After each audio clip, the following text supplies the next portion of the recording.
Bom dia, gente.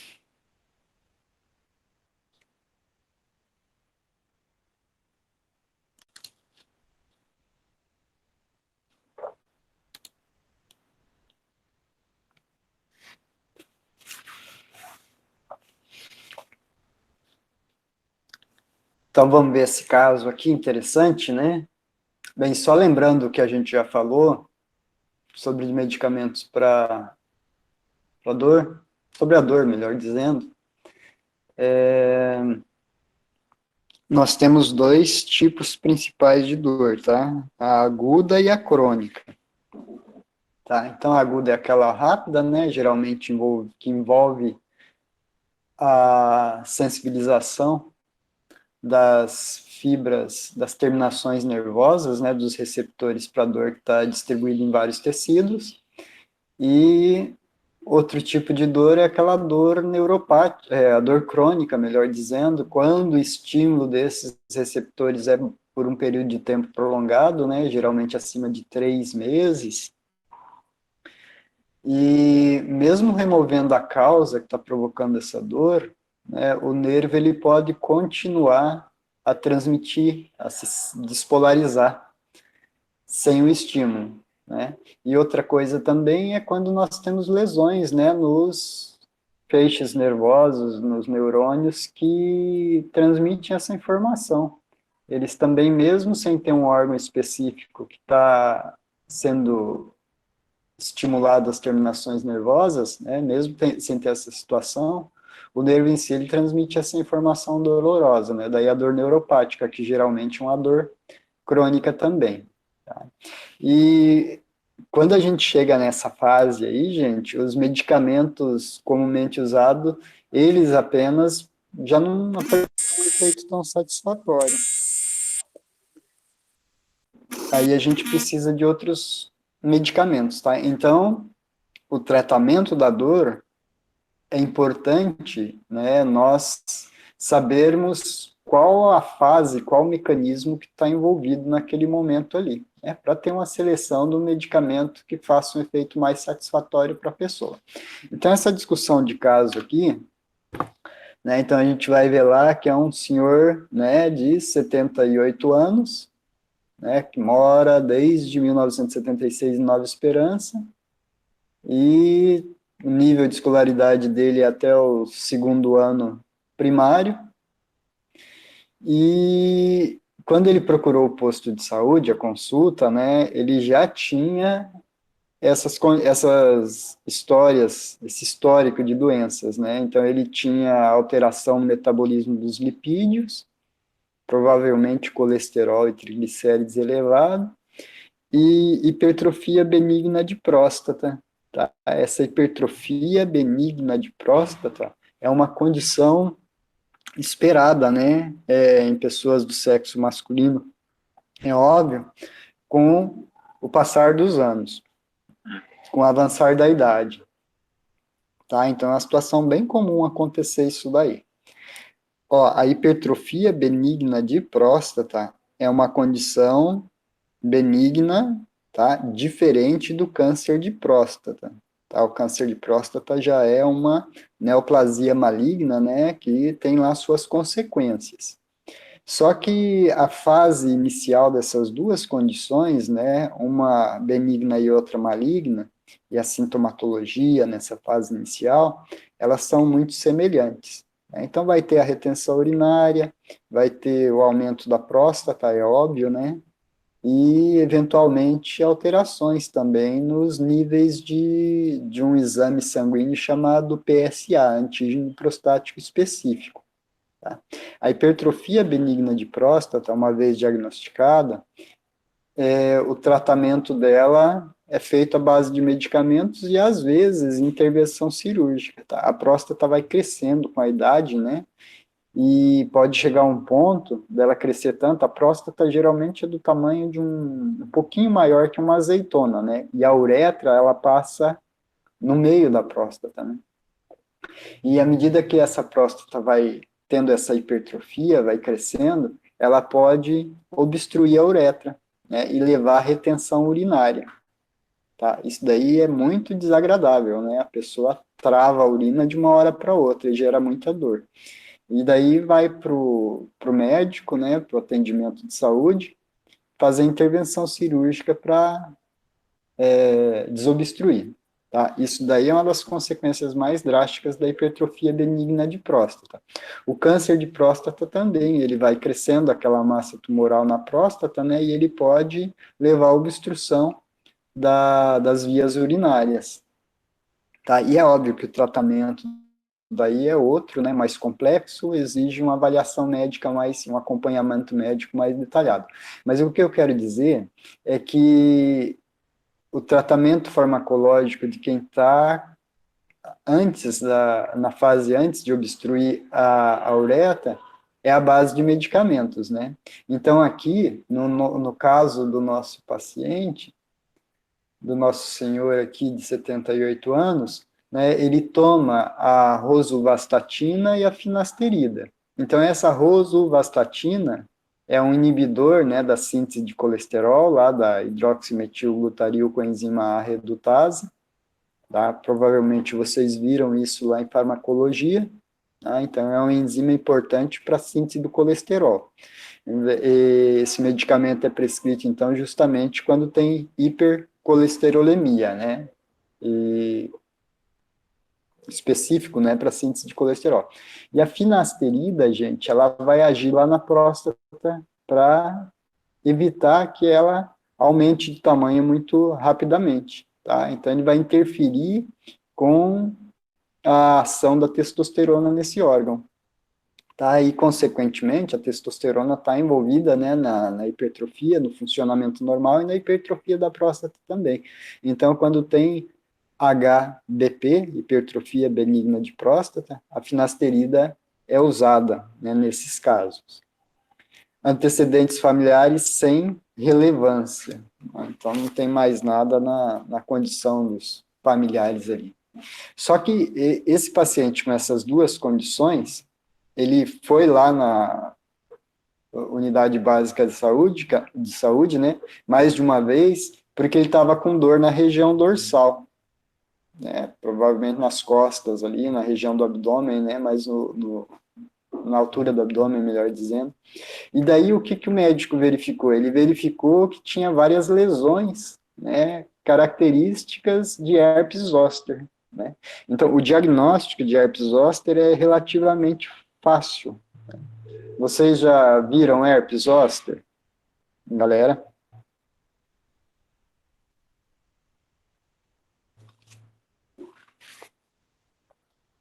Pessoalmente, não. O meu primo já pegou. Minha tia disse que ele tem dor até hoje.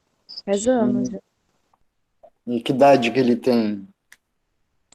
29 pro 30, fez 30.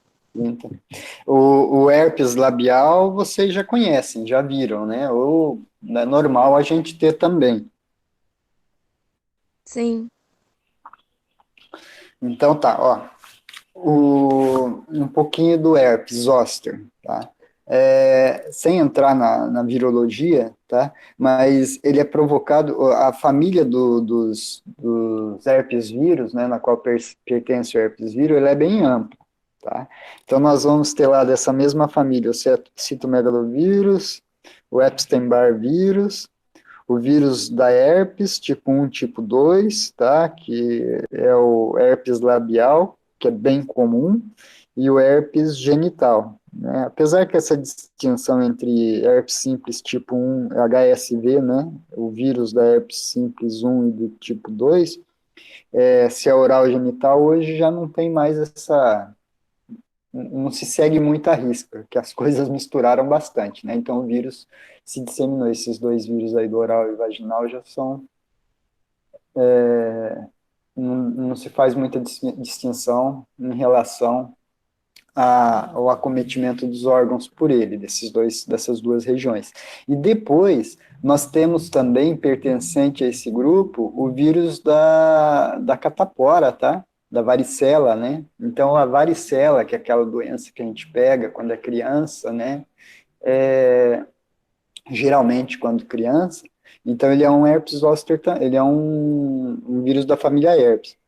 E a pessoa adquire a varicela, geralmente nas fases iniciais da vida, ele vai ter um quadro clínico bem característico, tá? Então, para quem não viu, para quem não conhece a varicela, existe a vacina, né, para varicela, mas mesmo assim a gente volta e meia vê alguns casos, né, de pequenos surtos, né, às vezes em fase escolar também a gente vê em escolas isso acontecendo. Então, a varicela, como muitas viroses sistêmicas e respiratórias ou sistêmicas, elas começam numa determinada região, né, na porta de entrada, se dissemina, né? Nessa fase de disseminação, a gente vai ter sintomas característicos de virose, né? Então, uma gripe, uma hepatite, uma varicela, um sarampo, na fase inicial, elas têm todos os sintomas muito parecidos. Então, aquela febre, mal-estar, né, dor na porta de entrada. Depois de um tempo, quando o vírus amadurece a infecção, vamos assim dizer, ela começa a dar alguns sinais mais característicos, né? Então, uma criança, né, ela começa com esse sintoma de gripe ou de resfriado, e depois estouram várias, no caso da catapora ou varicela, catapora e varicela é a mesma coisa. Então, depois no corpo, estoura várias vesículas pequenininhas, né? Começa com manchinhas avermelhadas, que depois elas vão juntar aquele líquido, né? Aquela vesícula com líquido que lembra essas vesículas, não passam de meio milímetro de diâmetro, são pequenas, mas elas têm um líquido dentro e a pele que reveste ela ali forma uma membrana bem fininha. Então a gente costuma dizer que lembra gota de orvalho, né? E em 1, 2 dias essa gotinha, essa lesão, essa vesícula, ela estoura e forma as feridinhas, tá? E é caracterizada por um prurido intenso, por muita coceira, né? E à medida que o tempo passa, a catapora ou varicela ela é benigna, dificilmente complica. Então, passado alguns dias, uma semana, 10 dias, ela começa a se resolver espontaneamente, né? Só que o que incomoda bastante é isso, é a coceira, né? Então, vai tomar algum medicamento ou vai aplicar alguma medida para reduzir essa coceira, esse prurido, tá? Isso daí passa. Então, é provocado por um vírus herpes. Só que esse vírus, ele pode permanecer dormente, né, em latência, em alguns nervos, né, em algumas raízes, principalmente de nervos raquidianos, de nervos que saem da coluna, né? E inervam diversas regiões do nosso corpo. Então, em determinados momentos, lá depois de 20, 30, 40 anos, né, que teve essa infecção, essa primeira infecção pela catapora, esses vírus dormentes, eles podem ser reativados, né? Então, eu tenho lá um déficit imunológico, eu tenho uma condição de desnutrição, eu posso pegar uma outra virose, né, que leve um déficit imunológico temporário. Então, quando isso acontece, daí esse vírus, né, da varicela que está lá, do herpes zoster, ele pode ser reativado, tá? E vai acometer daí a região da pele, tá? Só que daí vai ser uma infecção um pouco mais desagradável, tá? Então essa lesão, essa herpes zoster, acontece em pessoas que já tiveram contato com o vírus da varicela, geralmente infecção. E depois de muitos anos ela pode aparecer novamente, tá? É, essa lesão, gente, ela é bem dolorida, tá? E ela demora alguns dias, né, uns 15, 20 dias para se manifestar plenamente e começar a apresentar algum sinal de melhora. E nesse caso, né, nós vamos ter uma dor e uma lesão de tecido cutâneo, principalmente, bem mais intensa. Antigamente, o pessoal chamava de cobreiro isso daí, tá? Então, muitas pessoas mais antigas falavam, tá com cobreiro, né? E levava lá na benzedeira, fazia os benzimentos, daí a coisa melhorava, né? Porque o curso normal da doença é isso, né? Ela vai eclodir, daí à medida que o corpo da pessoa começa a reagir, começa a voltar à normalidade imunológica dele, né, do corpo, a lesão e a infecção é contida, tá? Então ele tem esse histórico nacional, esse histórico geral, né, de evolução da doença. Para esse paciente, voltando ao caso ali, né, então foi prescritos alguns medicamentos, né, então o Velaciclovir, 1.000 miligramas, um comprimido a cada 8 horas, a dipirona, né, um comprimido a cada 8 horas, depois o médico acrescentou o tramadol, né, a cada 12 horas, caso o paciente tivesse aumento na dor, né, e ela não regredisse, ela fosse persistente. E como esse quadro aí ele pode demorar para se resolver, né, foi prescrito também em outra consulta um gel de lidocaína a 5%, né, tópico, isso daí. E também, ó, a amitriptilina foi colocada no tratamento, tá? A amitriptilina é um medicamento controlado. Tá? Após uma semana, o paciente foi internado com retenção urinária e muita sonolência, quando foi realizado esvaziamento urinário com sonda vesical e interrupção do uso de amitriptilina. Por não apresentar melhorias, né, a da dor, a lidocaína também foi retirada. Então, o que tem de importante aqui, né, e nós como farmacêuticos? Ó, a farmácia, a gente volta e meia pega caso de herpes zoster, tá? A pessoa, geralmente, ela reluta para procurar o médico, sem saber o que é aquilo, e ela espera que melhore, mas geralmente a dor leva a pessoa a procurar o médico.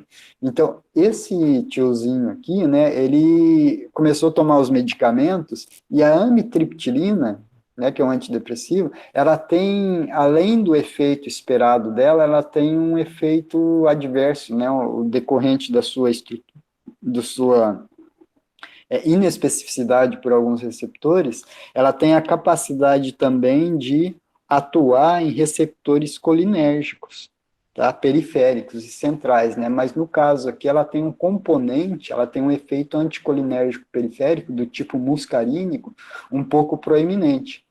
Então lá na próstata, né?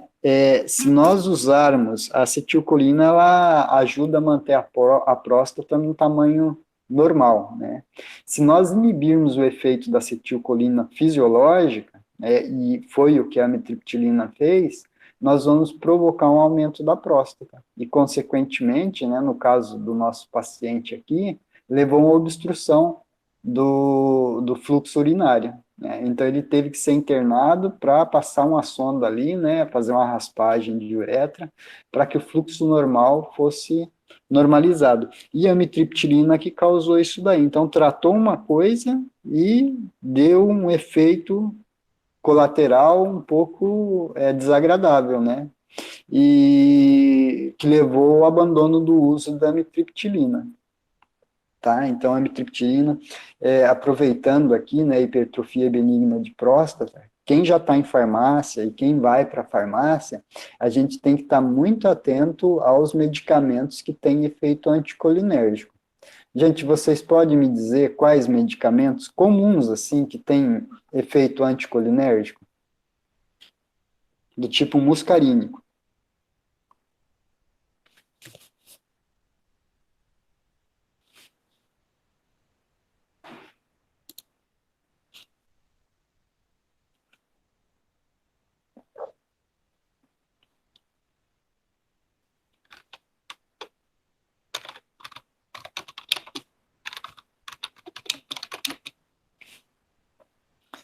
Isso, Bárbara, a escopolamina é um principal. E está presente onde?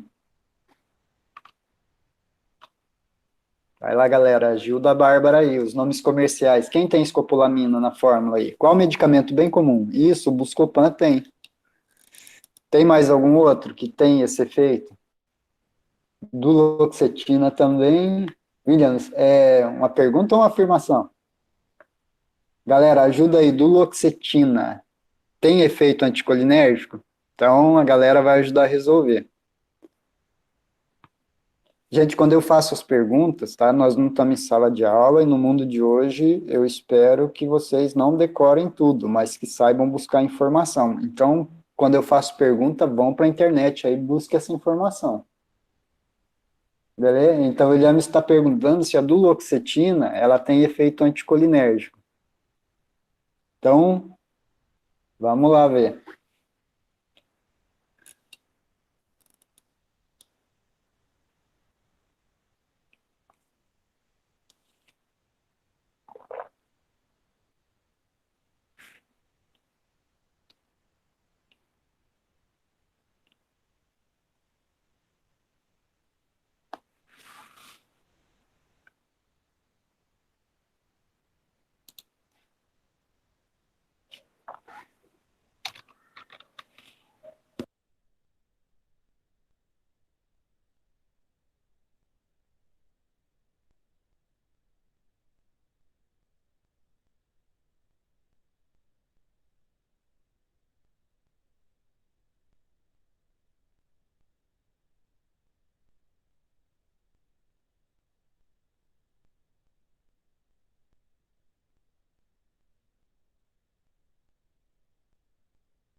Então, a Bárbara está falando que não, né? Porque não atua em receptor de serotonina no sistema nervoso central. Outra pergunta. Vai lá, galera. Temos duas perguntas no ar aí para responder.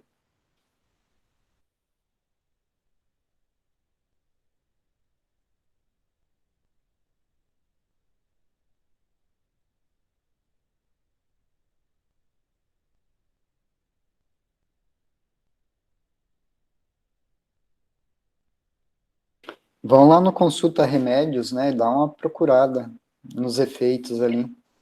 Eu acho que é o duloxetina, não. É dos. Desculpa, o som veio meio cortado.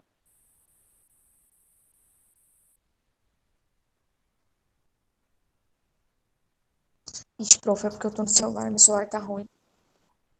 Ah, tá bom. É, você acha que não, né?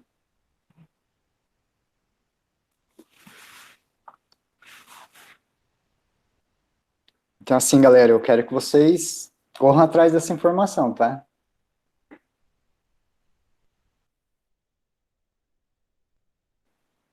Ó, primeiro o Buscopan, né? Então, o Buscopan, conhecidamente, ele tem efeito anticolinérgico. Agora, o Williams colocou a duloxetina, né? Será que a duloxetina também tem esse componente? Ó,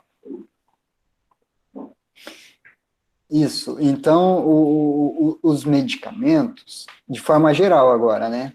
Eles são desenvolvidos para uma determinada função, para atuar em um tipo de receptor, né? No entanto, quando administrados sistemicamente, eles são extremamente seletivos, eles agem só naquele receptor, ou ele tem o potencial de atuar em outros receptores diferentes daqueles que levaram ao desenvolvimento do mesmo, né? Então, os fármacos são ideais, né? Ou seja, eles são altamente seletivos, eles não interagem com outros receptores. Então, dentro desse contexto, né, a duloxetina, ela age só na inibição da recaptação de serotonina e noradrenalina, ou será que ela tem o potencial de interagir com outros tipos de receptores?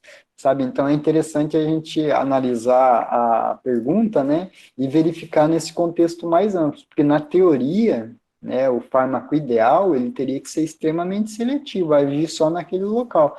Mas será que no meio do caminho ele não interfere com outros receptores também? Eles são extremamente específicos assim?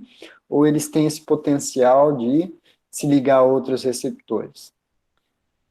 Quanto mais moderno é um medicamento, mais seletivo ele é. Por quê? Porque essa seletividade está relacionada com os efeitos colaterais do medicamento.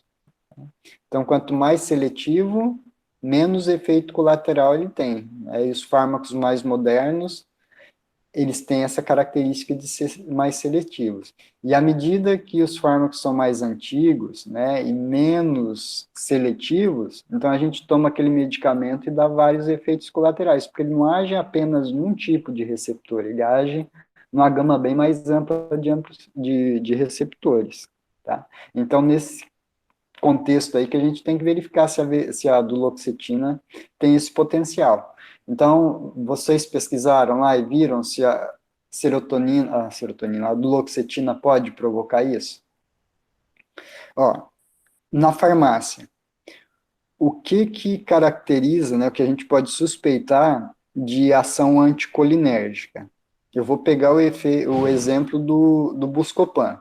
Quem já tomou Buscopan, né, uma cólica, por exemplo, toma um, toma dois, toma três, né, toma uma dose excessiva, né, então a gente percebe algumas coisas. Ou quem já foi internado por cólica renal, por exemplo, né, eles põem um Buscopan na veia ali, né. De imediato, né, quem toma um Buscopan na veia, a pessoa se queixa, a boca seca bastante, né, o coração dá uma disparada, tá?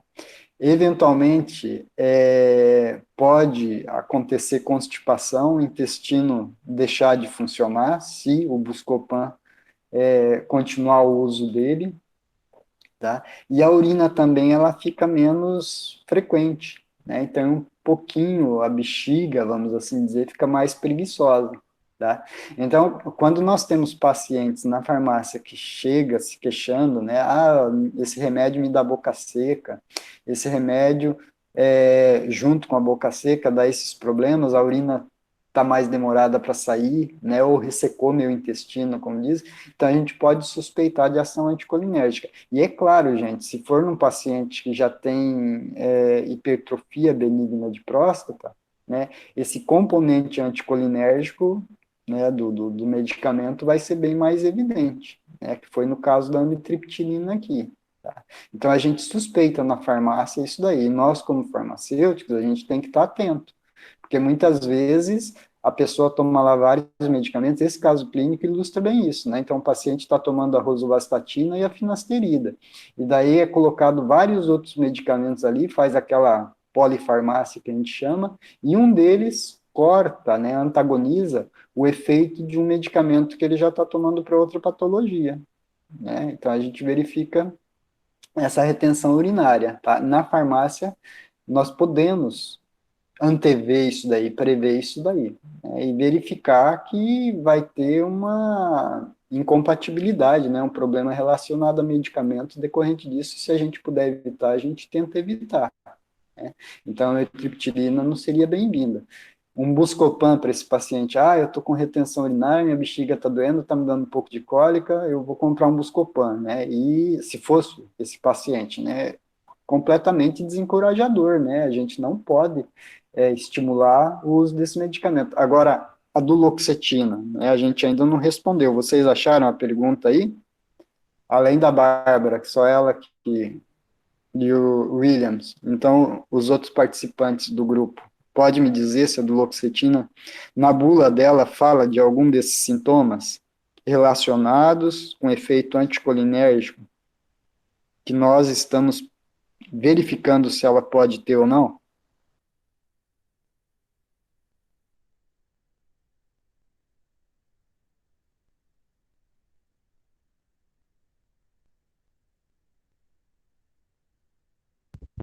Eu olhei na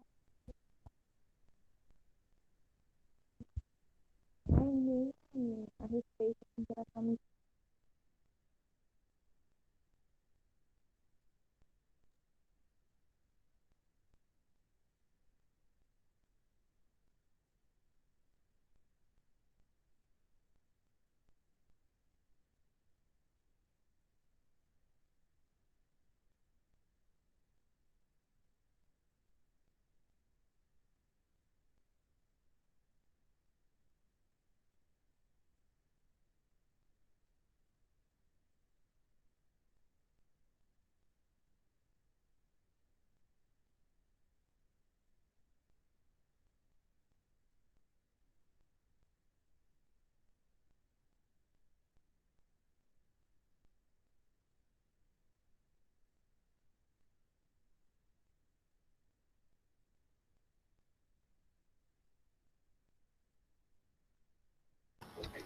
Professor, enfim,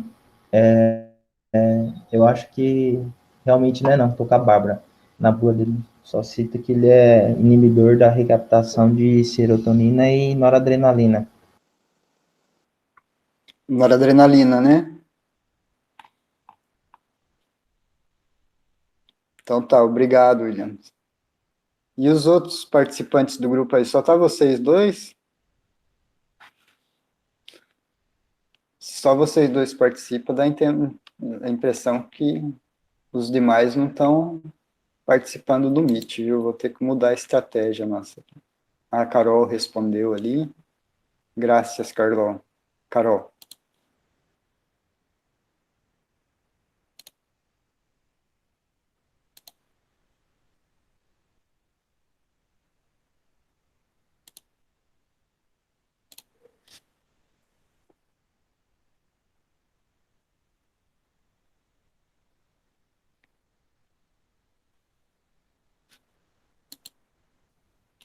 Então vamos ver aqui, ó, moçada. Então eu entrei no consulta remédios, né, para a gente verificar isso daí. Tá, então tá lá, o cloridrato de duloxetina, né, que a gente está vendo. Independente do laboratório, né, a gente busca a bula da Anvisa ali, vamos procurar. Ó, o que eu quero saber é se ele tem efeito anticolinérgico, tá? Fármacos que atuam no sistema nervoso central, né, autônomo, periférico, né, isso aí é conteúdo básico de farmacologia lá quando a gente começa a estudar na primeira etapa da farmacologia. Então, ó, o que a gente tem que linkar é essas informações, tá? Efeito anticolinérgico, sintomas que a gente vai verificar, é isso daí, boca seca, retenção urinária, eventual taquicardia, os outros que eu falei, né, como é que chama? Constipação, tá? Um pouco de náusea, vômito, o Buscopan faz isso, vamos pegar o Buscopan, que é um medicamento bem comum, então vamos verificar isso daqui. Então, se a gente for vendo a bula aqui, eu vou ser mais rápido aqui, tá? E a gente chega na parte das reações, ó, reações que acontecem com mais frequência, na duloxetina, 1 a 10%. Se a gente for verificar nessa parte aqui, ó, não tem muita coisa relacionada com isso. Tá? Aqui me leve a pensar nisso, né? Agora, vamos especificamente na retenção urinária, né? Que é o caso desse paciente aqui, se ele poderia estar tomando isso ou não. Então, deem um Ctrl F na página que vocês estão, abre essa janelinha aqui em cima, né? De busca. Né, F de find, do inglês, né? Busca. Então, vamos escrever retenção. Né? Retenção, ele já me joga aqui, ó, retenção urinária, pode acontecer, né? Eu estou usando a retenção urinária, né, como efeito colateral, efeito de ação anticolinérgica do meu medicamento. Se eu for subir aqui, ó, eu estou em reação incomum. Acontece em 0,1 a 1% dos pacientes. Né? Então, possivelmente, a duloxetina, mesmo sem ver lá o mecanismo de ação, os efeitos colaterais, né, a questão da especificidade por receptores dela, eu posso inferir que o efeito anticolinérgico da duloxetina provavelmente é bem baixo. Né? Então, foi o que a Bárbara e o Williams concluiu a respeito disso. Tá, então, é uma forma da gente tá verificando, né, usar esses mecanismos de busca para a gente ter um pouco de certeza nisso. E, é claro, depois, se vocês quiserem, né, conhecer mais isso, daí vai na farmacologia mesmo, para ver esses efeitos, essas reações inespecíficas decorrentes do uso de um determinado medicamento. Tá? Isso daí a gente faz para tudo. Eu perdi um tempo nesse momento aqui para a gente utilizar esse mecanismo de busca e, assim, aproveita a internet para conseguir, para estar falando, para estar buscando essas informações de forma rápida, tá? Eu estou enrolando nesse caso aqui, não para discutir só o caso, mas para a gente começar a se virar, aprender a se virar, que daqui a um ano vocês vão estar no mercado de trabalho, né, e vão ter que correr atrás disso daí. Deixa eu voltar para o Meet aqui.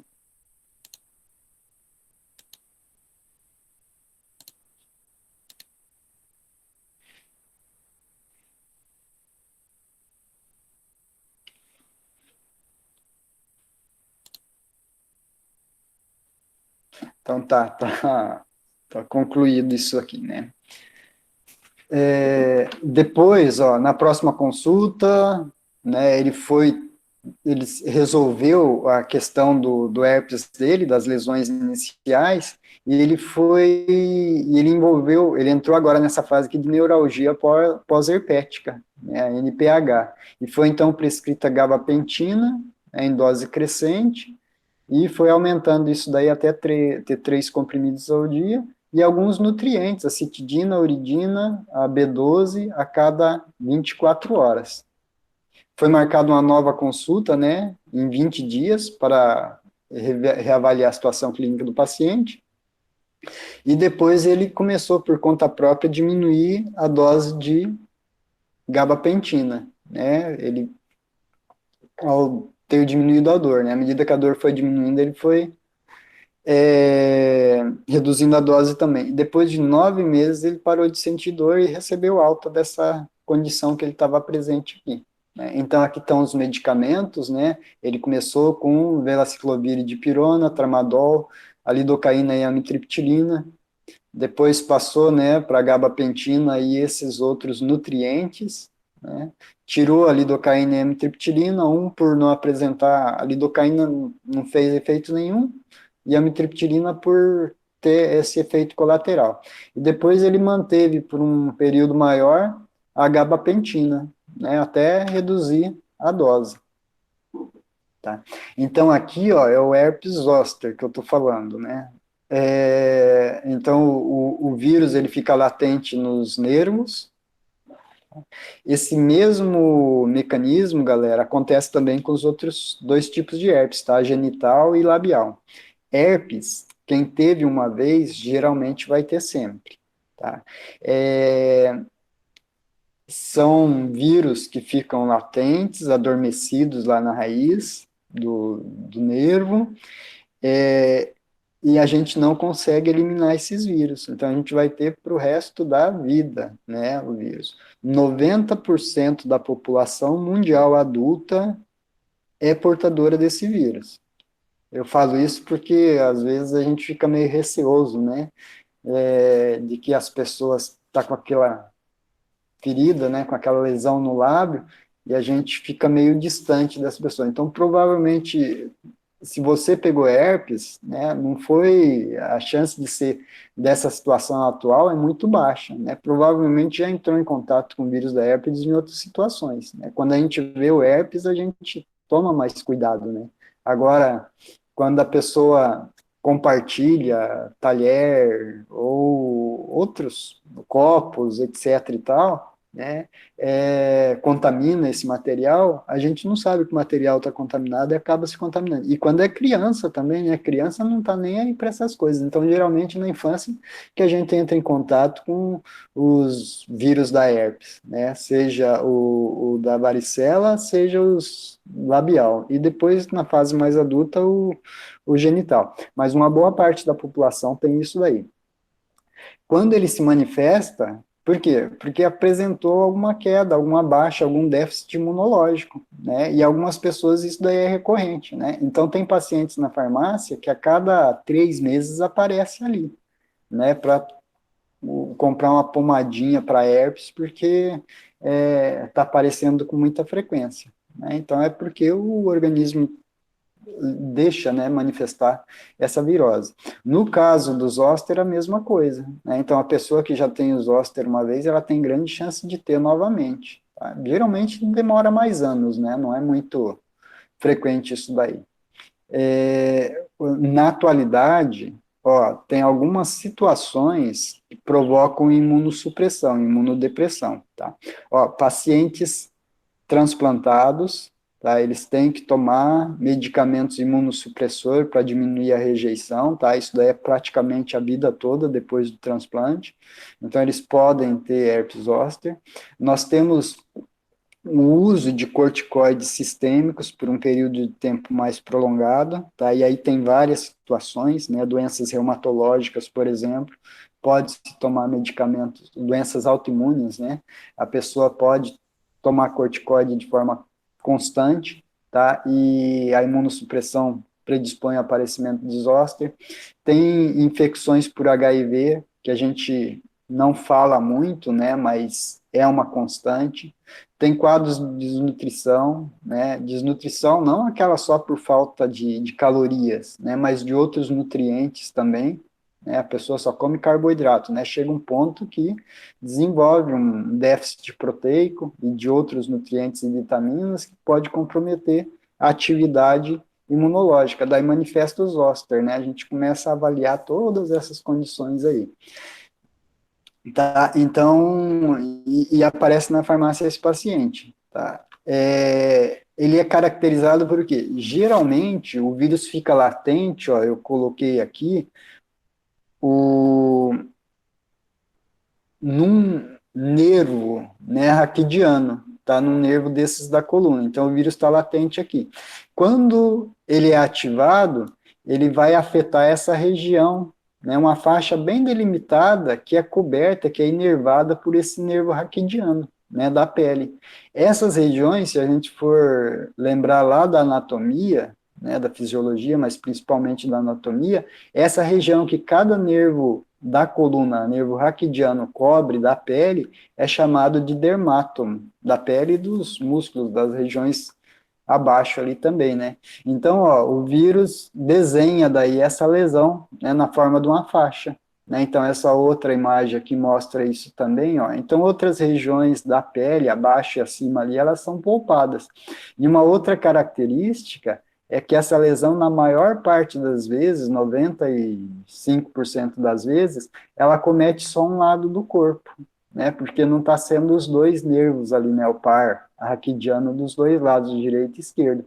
Então vai ter essa faixa aí. Olhem só as lesões, as bolinhas pequenas aqui, uma base, né, a pele abaixo. E isso daqui, à medida que essas vesículas vão estourando e se curando, essa base, a pele abaixo aqui, ela começa a adquirir uma tonalidade mais escura, né, tende a ficar um pouco roxo. Quando essas vesículas começam a secar, a sarar, daí começa a aumentar a dor da pessoa, tá? Uma dor neuropática, porque nesse caso está tendo lesão dos nervos. Tá, aqui de novo, né, só mostrando os dermátomos, como é que eles estão distribuídos, tá? Então, pode acontecer de herpes zoster acontecer na face também, né? E é claro, né, que vai ser a faixa coberta pelo nervo que vai acontecer isso daí, tá? Pode acontecer de pegar os nervos da região próxima dos olhos, tá? Também isso pode acontecer tanto com herpes simples com zoster, tá? Mas o que eu queria ilustrar nesse caso aqui é justamente isso, né? Essa gama de medicamentos bem diferentes que é usados daí para tratar a dor. E foi usado, né, no caso desse paciente. Gente, então aqui, ó, a gente entra daí no tratamento desses medicamentos para dor.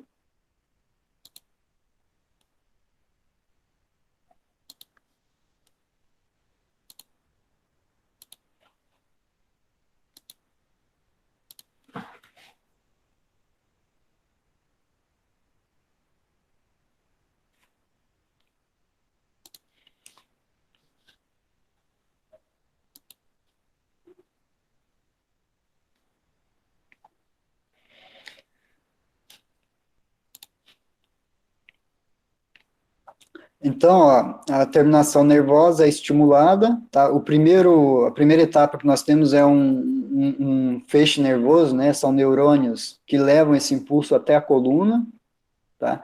Da coluna, ele sobe, né, para o rumo ao sistema nervoso central, a parte do córtex ali, que é onde a gente percebe, né, a dor, ela tem que ser processada no córtex, interpretada como dor, e daí nós temos um ou mais neurônios envolvidos nisso, e várias sinapses. Então, as setas, no sentido para cima e ascendente, estão levando essa informação para o córtex. E depois nós temos várias outras vias neurais, né, que modulam essa dor, que pode aumentar ou diminuir a condução dessa informação desse impulso desencadeado pela dor, tá? Então, nós podemos, sem tomar medicamento, isso eu estou falando dentro da fisiologia normal, a gente pode dificultar a transmissão do sinal doloroso, né, e diminuir a sensibilidade, diminuir a sensibilidade para a dor, ou isso daqui pode favorecer a transmissão desse impulso nervoso responsável pela dor, né, e a pessoa fica mais sensível à dor, a dor fica mais intensa. Então, nesse caso, ó, quem já se machucou, né, apertou o dedo na porta do carro, né, ou na janela, na porta de casa, por exemplo, né, a gente leva aquele susto imediato ali, né, e aquela dor intensa, né, mas nos primeiros minutos ali, essa dor, a gente dá uma respirada e ela começa a ser tolerável, né, e posteriormente ela volta a aumentar de novo, né.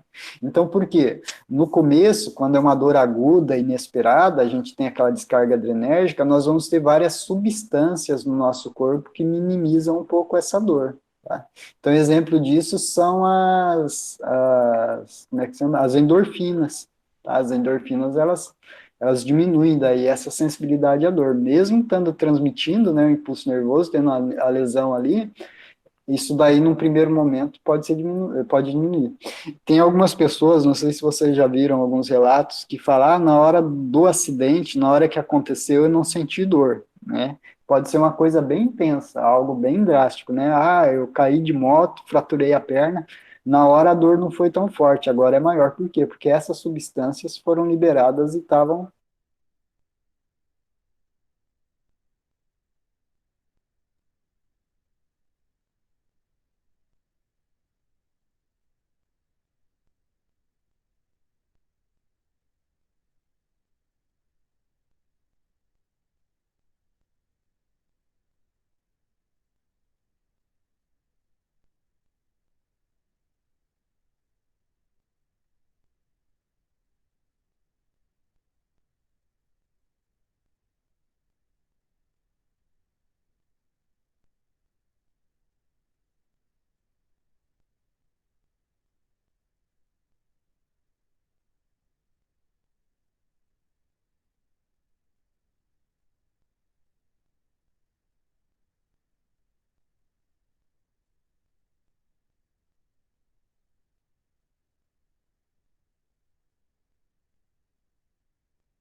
Voltei, estão me ouvindo novamente? É que caiu a conexão aqui. Voltou sim, professor. Agora tá dando para escutar. Sim. Obrigado. Pode falar, Bárbara.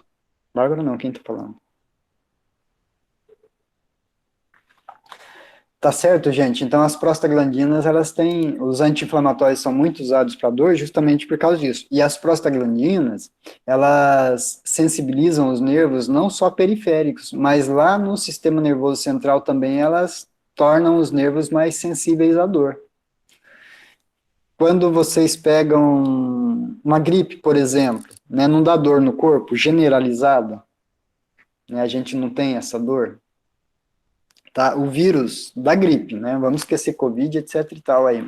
Mas especificamente no vírus da gripe. O vírus da gripe, ele tem filia, ele tem tropismo, né? Ele tem predileção pela árvore respiratória, né, pelas células da árvore respiratória. A infecção é localizada nisso daí, né? Mas por que eu sinto dor no corpo como um todo?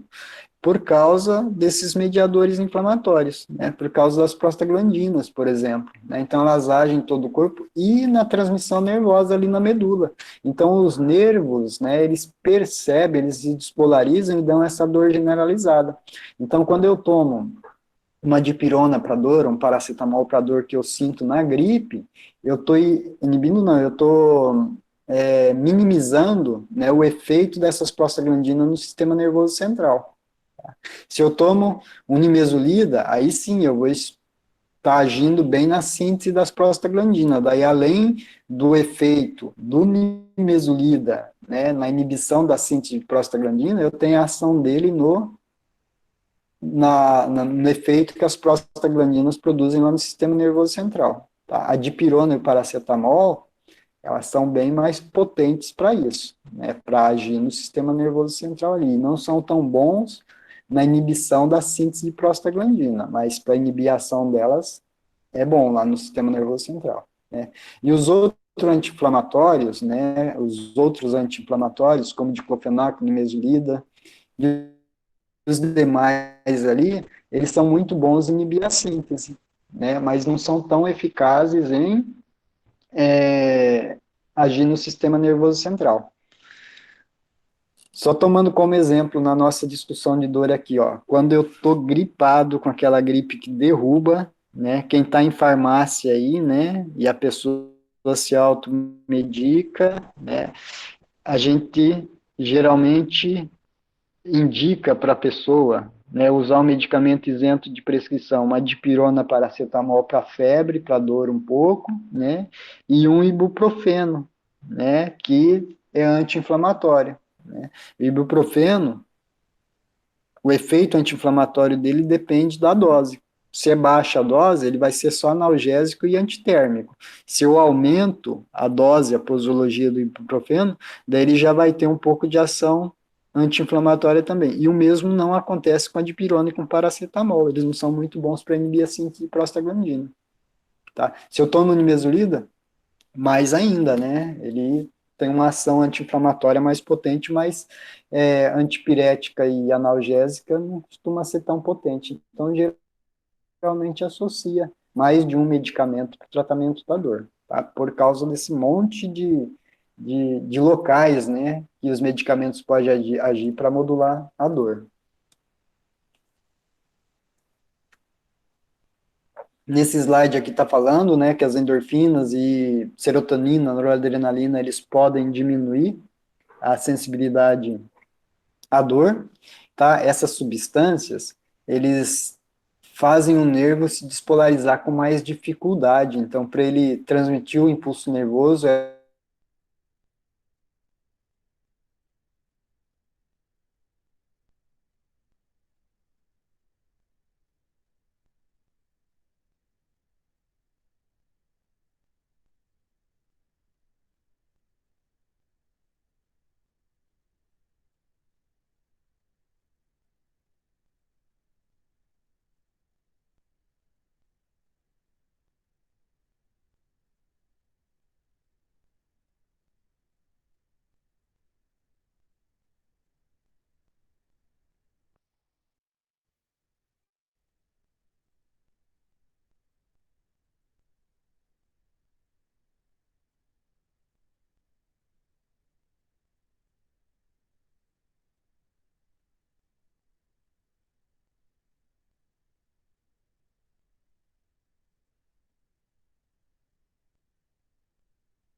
já estou de volta. Já estou acabando também, gente.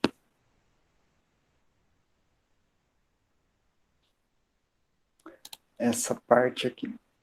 Gente, então, ó, o que que nós temos? Ó, os medicamentos, ele pode agir aqui no estímulo do receptor, tá? Então, os principais que nós temos, né, os anti-inflamatórios não esteroidais, eles podem agir aqui, diminuindo a síntese de prostaglandinas.